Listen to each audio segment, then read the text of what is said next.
नमस्कार, मेरो नाम लक्ष्मी महतो, लालबन्दी 1 नवलपुरमा मेरो घर छ। यो हिजो मेरो अर्धाङ्गिनी यानि श्रीमती मृत्युको मुखबाट बच्न सफल हुने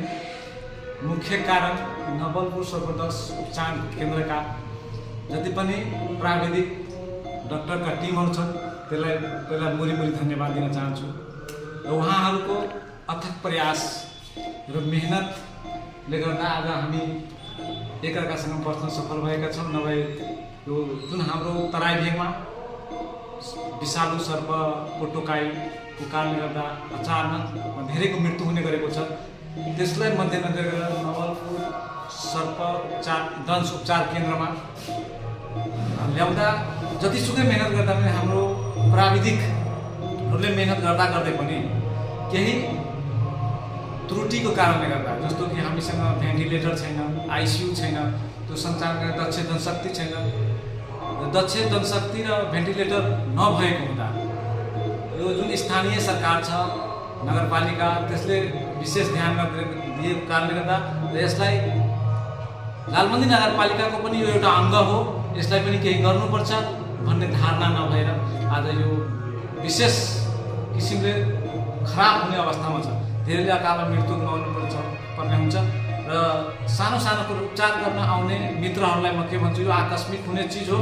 यहाँ आउँदाखेरि डाक्टरलाई कुनै पनि किसिमको प्रेसर दिने काम नगरिदिनु होला। संयमताको साथ यदि उपचार गराउनु आउनुभयो भने त एकदम सफल हुन्छ। किन हिजोको दिनमा